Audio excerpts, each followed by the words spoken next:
Hey everyone, how's everybody feeling today? Good, good. So happy to be here. Thank you for making the time to be here today. I can't be everywhere, but you guys learning the information today will go into your communities and I'll be able to assist families in the LGBTQ community, so thank you. My topic today is breastfeeding pride. Okay. So Mama Bug introduced me. My name is Glenis Decuir, and I'm a CLC, Certified Lactation Consultant. I am living in Atlanta now, but I was born in the Dominican Republic, and my family moved to New York City when I was 6 years old. And I lived in New York City up until about 8 years ago that I moved with my family to Atlanta, Georgia. So, before I get into the educational piece on my presentation, I do want to give a little bit about our journey, about my journey, my wife's journey. But before I go into my journey, I do want to mention, and this is really, really important, that the results will vary, and it's a lot of factors that go into play when it comes to inducing lactation, and the outcomes will vary depending on each individual. So my wife and I, we've known each other for a very long time, but we got married in 2016. I came into the relationship with 2 children. I had children at a young age. Savannah now is 17 and Nicholas is 15 years old. And then we decided to have a baby to complete our family together. His name is Orion and he's 3 years old now. And I went through the process of inducing lactation for Orion. And the reason why I didn't even know inducing lactation was even possible. I bumped into the information when I was doing research on how to bond with my baby. It was a little bit difficult for me to understand after birthing 2 children and now having a third with my wife carrying. I completely went into shock, like, oh my God, how am I going to bond with my baby? So I started doing research and I came across the information to induce lactation, and that's how I even became aware that this was possible. So I started inducing lactation when my wife was 7 weeks pregnant, and it was January 2018. About a month into my inducing lactation journey, I was able to start hand expressing, and even though I collected very little at that time, it was an extremely important time in my inducing lactation journey because I was producing milk, and that was I was so grateful for that and super excited. In July of 2018, I started pumping, and in my first pumping session, I was able to collect 4 mils.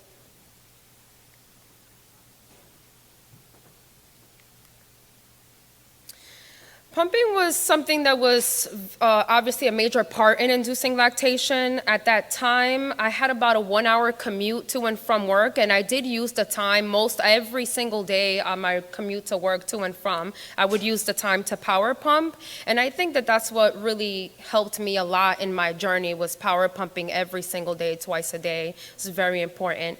And as you can see, a lot of it was pumping at work. I was spending a lot of time at work and pumping every 2 to 3 hours, and also on my commutes to work. One topic that I will discuss, though, was bringing this up to my job and, saying to them, hey, I have to pump every 3 hours, because they were completely shocked. What are you talking about?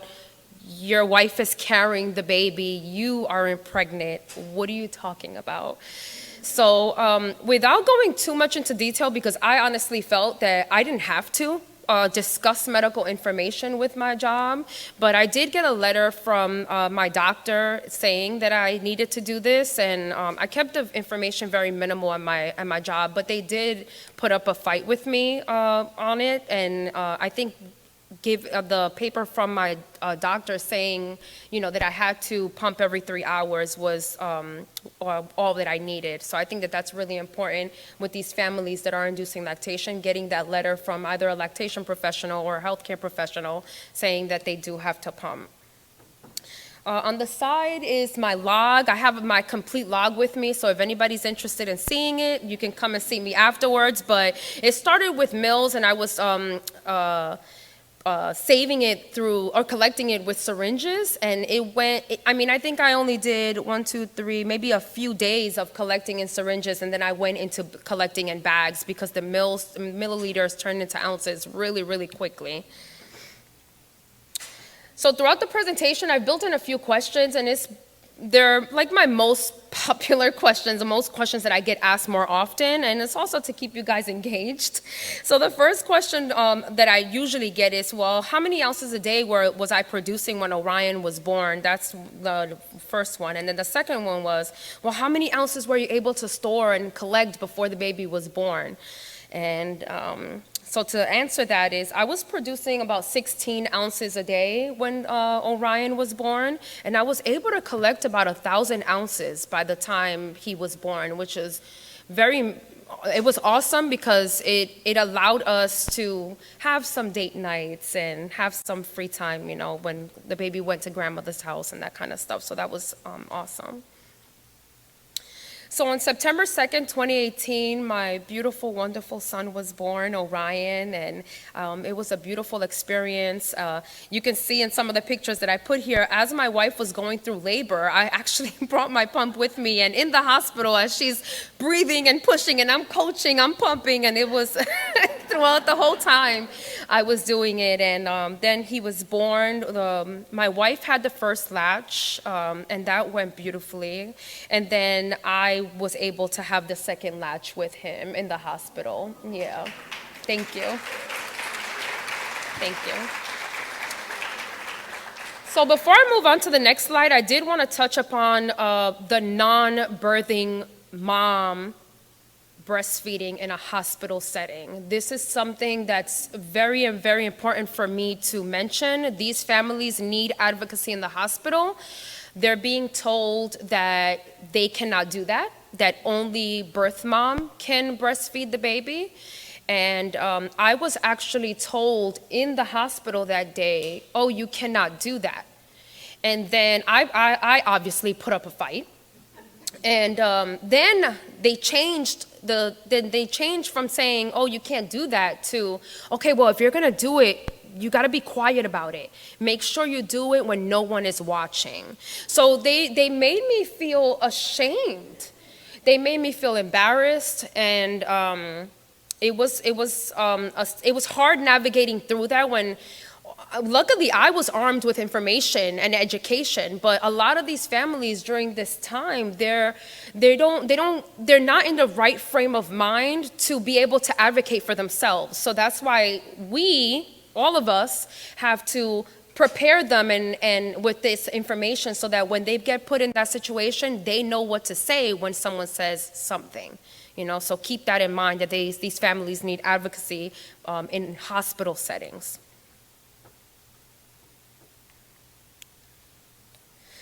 So let me go back, I'm sorry. So co-breastfeeding is the other thing for us. So my wife and I co-breastfed,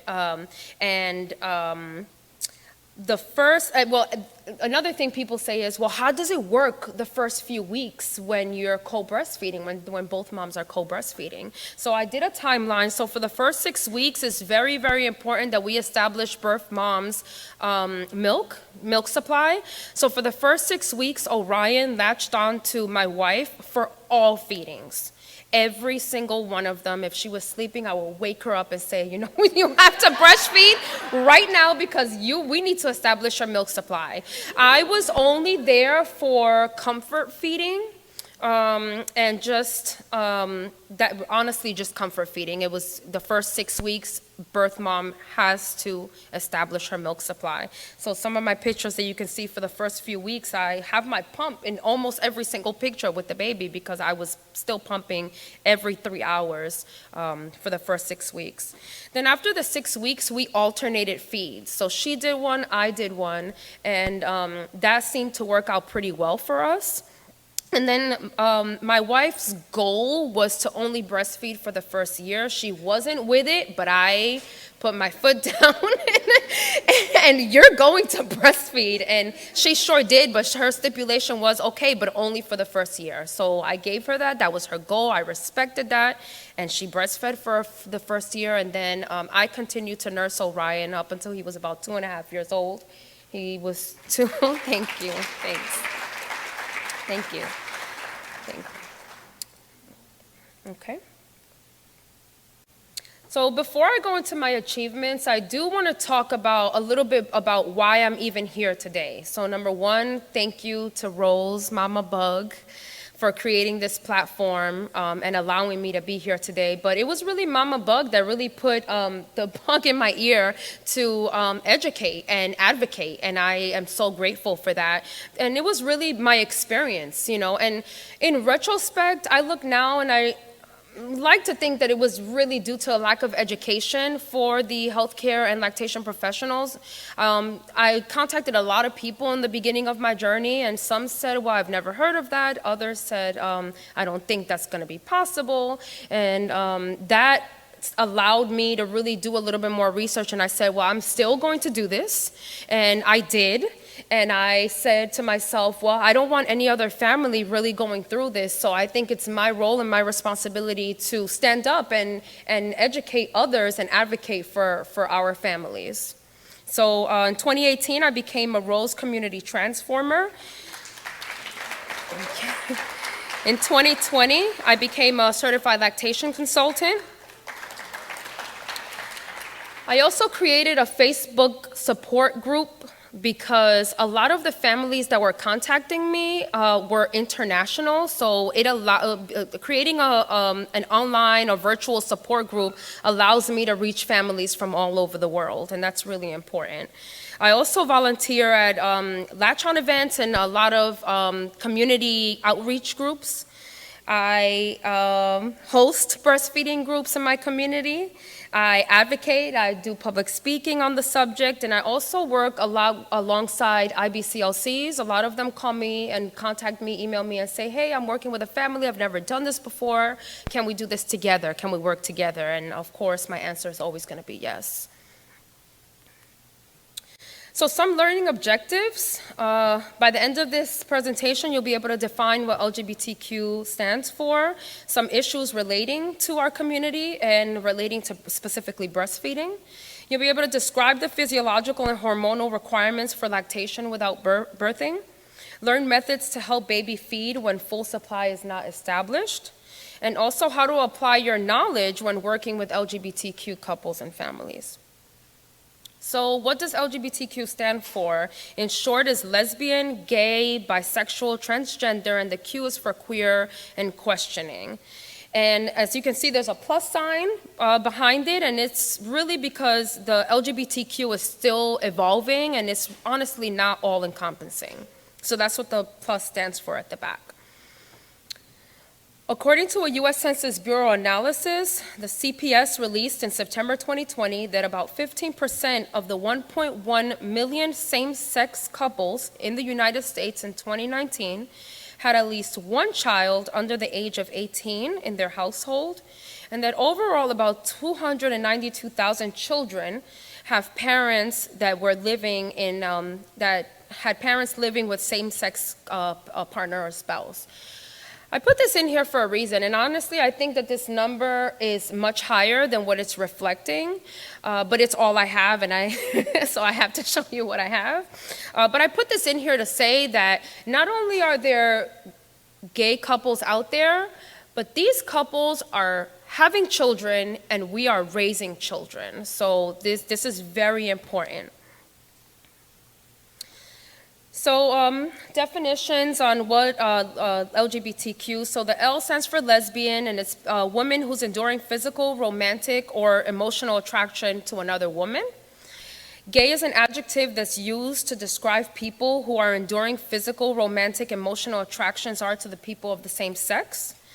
Bisexual is a person who has the capacity to form enduring physical, romantic, or emotional attractions to those of the same gender or to another gender. Transgender is an umbrella term that is used for people whose gender identity or gender expression differs from what was assigned to at birth.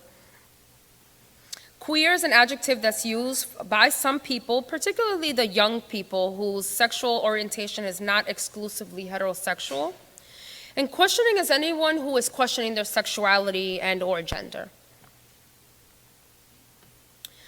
So some challenges specifically relating to the LGBTQ community, there's a lack of evidence-based studies and publications on these families. So that makes it very difficult to know what we need and the hardships that we're going through. There's also a lack of working knowledge within the breastfeeding community and healthcare professionals. And that's really important because if I'm going out to seek help from you, it comforts me knowing that you have done this before or that you have worked with other families that look like me before. That's really important to us. It's not usually included in traditional education, although as the years have passed, I've seen it being touched on a little bit more. It's not going so much in detail, but the education is rolling out as time goes by. And there's also lack of resources and support for us. And a lack of social acceptance, that was another big one for us. So, is a functioning reproductive system needed in order to produce milk? Can anybody answer? A functioning reproductive system, is it needed to produce milk? Okay, we got some different answers. The answer is no, and all that's really needed is a functioning pituitary gland. I love this slide, it's my favorite. And we all know that the suckling of a baby on a breast is what triggers the pituitary gland to produce prolactin and oxytocin. And that's so theoretically, a woman who has had a hysterectomy can still undergo the process of induced lactation. There are 3 basic steps for inducing lactation. The first one is preparing the breast to lactate. The second one is milk production, and the third one is breastfeeding baby when baby's born. I do want to mention that other families, it's not only LGBTQ families that benefit from the information that they can induce lactation, it's also families that are having babies through either adoption or surrogacy. These families also benefit from knowing that they can induce lactation, so let's keep that in mind. There's a few methods to induce lactation. The top 3 are the traditional, which is a non-medicated approach. There's also an herbal approach, which is also non-medicated. And then the medicated option is the Newman-Goldfarb protocol.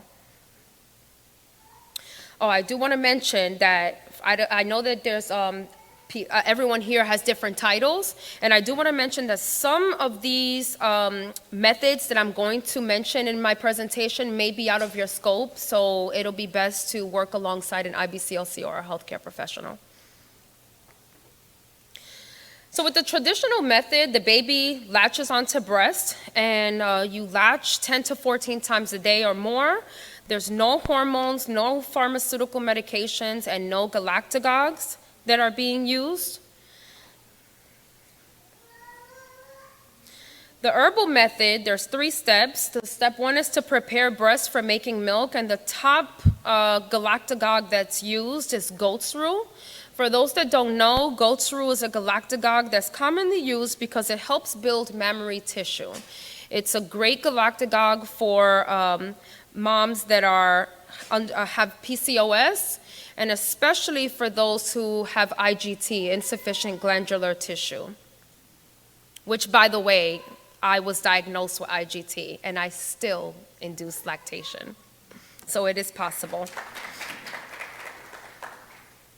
With the Newman-Goldfarb protocol, there's 3 different protocols. There's the regular protocol, the accelerated protocol, and then also the menopause protocol. So between the regular and accelerated, it's just a difference in time, how much time before baby gets here. So with the regular protocol, if you have 6 months or more before the baby's arrival, then you would go with the regular protocol. If we have 6 months or less before the baby gets here, then the accelerated protocol would be the one that you would go with.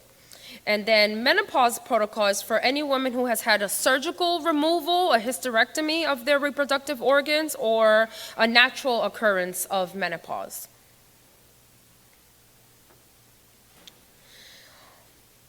The protocols include an active oral contraceptive, only the active pills. That's very important. So we're not doing the placebo pills, the sugar pills. We're not taking those. Only the active pills.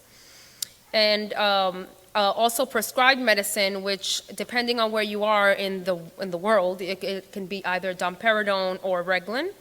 And this, taking the oral contraceptive stimulates, and the combination of taking the oral contraceptive and the domperidone and Reglan together is what stimulates or tricks the body into thinking that it's pregnant.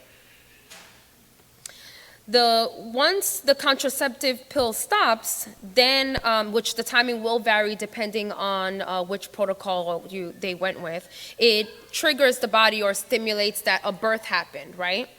And then once the baby's here, then herbs, pumping, and manual stimulation will begin after that.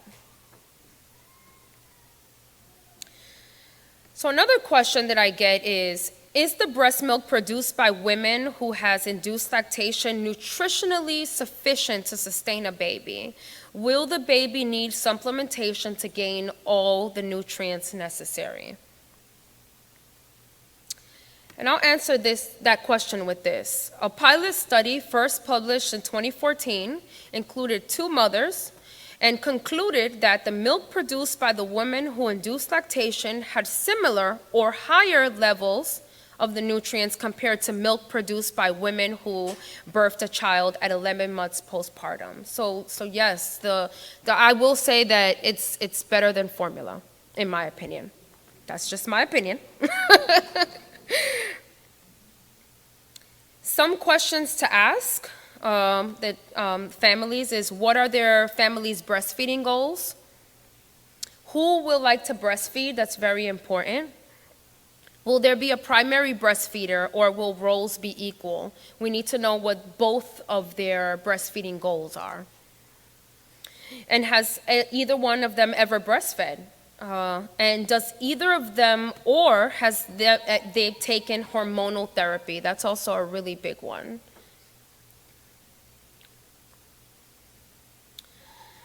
The most common clinical issues that I've come across for us is number one is there's more than one lactation care plan that we have to come up with, right? Because there's two people. Establishing and maintaining the milk production in both women. Working through the different emotions. Feeding infant and managing supplements. Feeding schedules when co-breastfeeding, that's also really important. And then you'll see the regular ones, which is latching and also flange sizing. That's also other big ones. And I put it there and I'll say it again, these families do need advocacy when a baby is being born in a hospital setting. Some methods to help the baby feed when a full supply is not established is supplementing at a breast with a SNS system.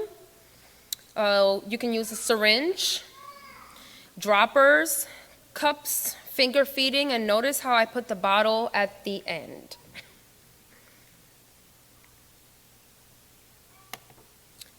Applying your knowledge. Use proper terminology, pronouns, and I'll touch a little bit into this. So the goal here is to use gender-neutral pronouns.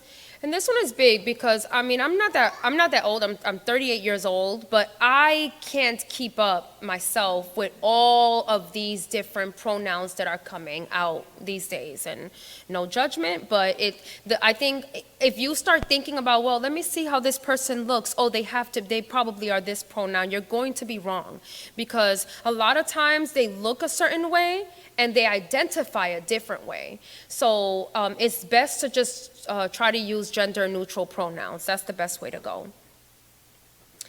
Don't make assumptions. It's okay to ask. You know, we don't know everything, and it's okay to say, hey, I don't know, and ask questions. Don't make it a big deal. If you make a mistake, you just ask, you correct yourself, and you know, move on after that. You apologize and you move on. Using inclusive language is also very, very helpful.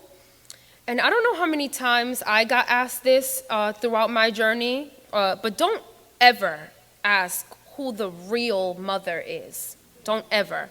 I've got asked that numerous times, and that was very, very hurtful. The real question is, who is the birth mother? It's not who the real mother is. That's very hurtful. And obviously, don't use offensive language. It's just inappropriate. And also, keep in mind that some may prefer to call it chest feeding and not breastfeeding, depending on how they identify. So keep that in mind. Also, keeping an updated list of local LGBTQ resources is also very important. I listed a few here.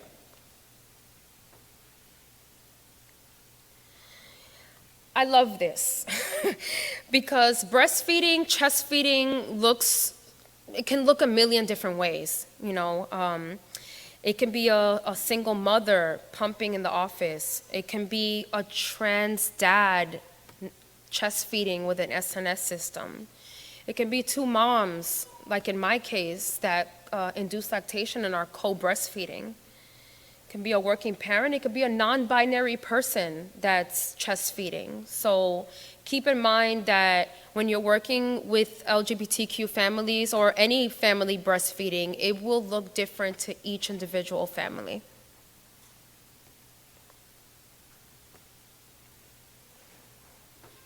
And does anyone have any questions? Come on, don't be shy. I know I just gave you guys a lot of information. Okay. I'm ready. Good evening. The only question that I had was, what kind of pump was utilized when you induced lactation? Spectra. I use the Spectra, and I advise most families, if they can, to use a Spectra, a hospital-grade pump as much as possible. So Spectra or hospital grade? Well, okay, I'll correct it. So a lot of the families that I work with are low-income families. So they can only get the pump, or they can only afford pumps that are given through their insurance. In that case, I would recommend a Spectra. If they have the means to rent a hospital-grade pump, then that would be better. Thank you. Yeah, you're welcome. Hi, I'm Shalise, she, her. I don't really have a question, but just thanking you because I've gone to several conferences and several different meetings about breastfeeding, and this is really an important topic for all of us. Absolutely. And it needs to be more normalized, and so I appreciate you sharing because I've worked with trans families, and you know, just because you look one way doesn't mean nothing. If you got a birthing body, that's what it is. So I just wanted to say thank you and for sharing all of this Thank great you knowledge. so much. And I also want to say, for those of us who are able to assist in, LGBTQ families are not being highlighted. When you see breastfeeding pictures, you're not seeing a trans dad chest feeding their child. You're not seeing these things. So if you are put in a position where you can highlight or promote or show this or reflect this in pictures in your websites or in pamphlet manuals, please do all that you can to be able to highlight and showcase these families as well. Because when others see these kinds of pictures, then that's where creating that normalcy comes about. Mm-hmm. Hello, my name is Tamara. Hi, Tamara. Hi. Hi. I have a question about the use of domperidone versus Reglan. I don't know if you would like to share about your own experience, which medication you use, but within the group you have and the people who you are supporting, what have you found? Because we would love for domperidone to be available, right? And so for people to just use it, but it's very, very difficult to get it. Mm-hmm. And we know the health concerns regarding Reglan use, especially for over a long period of time. Mm-hmm. So can you speak more about that? Yeah, sure. So when I induced lactation, I did the regular protocol. I did use the medicated approach, and depending on where you are, so domperidone is used up in Canada, and here in the United States we use Reglan, and it is difficult to obtain, and there's a whole underground on it. And it's sad that it has to be that way, but if that's the way to get to it, then you know, we have no problem. We've been underground for a long time, so where there's a will, there's a way. We're gonna find a way. But I personally use domperidone. Yeah. All right, I have two questions from online. One asks if you don't mind sharing the time between your last child and then when you induced lactation.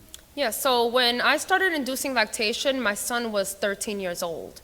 And I will say, I never breastfed my two children. Never. Picture this, a 20-year-old, my first baby, I didn't know anything. My mom didn't breastfeed. Later to find out it was because she also had IGT. But when I gave birth to my daughter in the hospital, the lactation consultant at the time that came in she didn't even touch me. She looked at my breasts and she said, "Oh, you're not gonna make much milk." She didn't even explain why. I mean, at all. She didn't tell me I had IGT. I came to find out I had IGT when I was going through the process of inducing lactation. So it was 13 years, but I never breastfed my first two children. Thank you. Never. I didn't think it was possible. Someone told me that I couldn't, until I educated myself and I found out that yes, I can. And actually, I was very successful.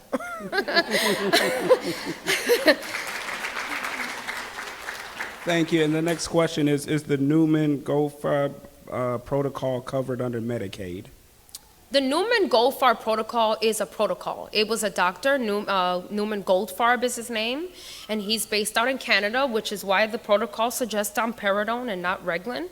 So it's just a protocol. It's online, and I can provide you guys with that information, whoever's interested, on how to obtain the information.